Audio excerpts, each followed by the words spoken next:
But Revelation chapter 1, verse 2, the earth was formless and empty, and darkness covered the deep waters. And the Spirit of God was hovering over the surface of the waters. Okay? Genesis 1 and 2 are creation. God gives us a synopsis of creation. And can I just tell you, there's a few details left out.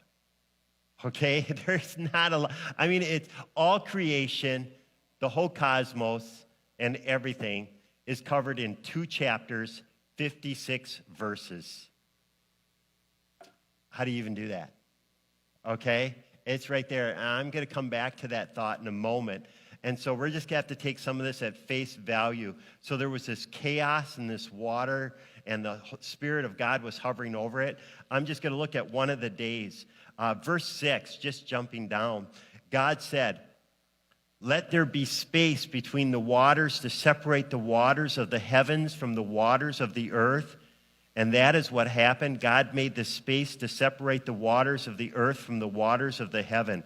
God called space sky, and the evening passed. It's the second day. Separating the waters, okay? Guys, Genesis was not written for the Western culture. Genesis was written for Moses, by Moses, for the children of Israel to understand. The children of Israel were out of slavery. They were wandering in the wilderness for 40 years, so Moses definitely had time to write it. And he wrote it so they would understand God. Okay? And so the whole idea here is separating waters. He's talking in a language they would understand.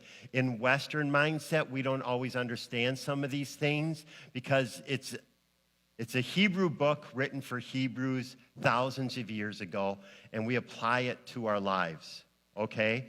And so when it says separate the waters, in Hebrew mind, in Hebrew mindset, there's a picture here, actually, that we're showing, that there was chaos around the world, and there's a separation. What they're saying is God separated the world from chaos. He put a line of demarcation between chaos and other people.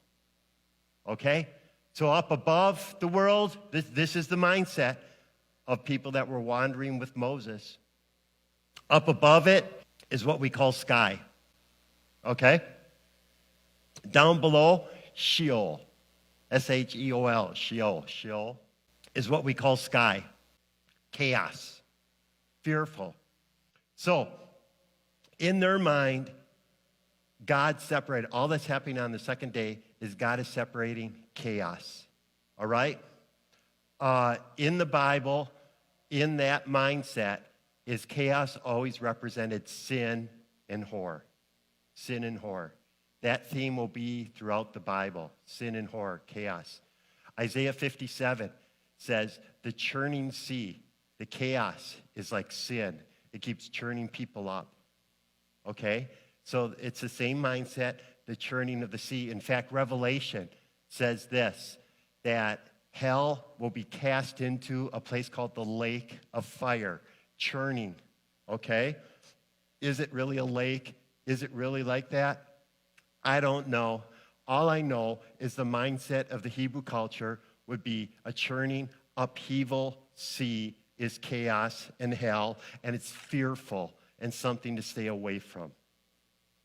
When Moses is writing this, he's saying God separated those things that are fearful from those things that are not. That's all they had to understand. You go, well, nah. Okay, here. I have my 2013 Ford Explorer owner's manual. Tell me how to run my car. 559 pages of wonder. Okay? How to change wiper blades. How to change headlights. How to check oil. How to check tire pressure. Basically, anything you want to know about my car is in here. Right? You can do it. Just start looking it up. So you have this, because this explains Pastor Kim's car. But if you are consumed with the idea of what is Pastor Kim's favorite sweatshirt, You're not finding it in here. Some of you are going to open it up, and I go, I just need to know what his favorite color is. And you're looking through here, and there's this part called fuses. And you find out fuses are found by this hidden latch under the hood, which you can't even open until you pull a latch in your, I mean, this is profound. You pull this latch, and then there's another latch, and you pull it, and then there's fuses. You are like digging deeper than anybody's dug before. But I don't care how deep you go and how much knowledge you have, like one lever, another lever, a hood, you're still not going to find out my favorite color sweatshirt out of here. And guess what? You got to be okay with that. Some of us are sitting there, yeah, but what about dinosaurs?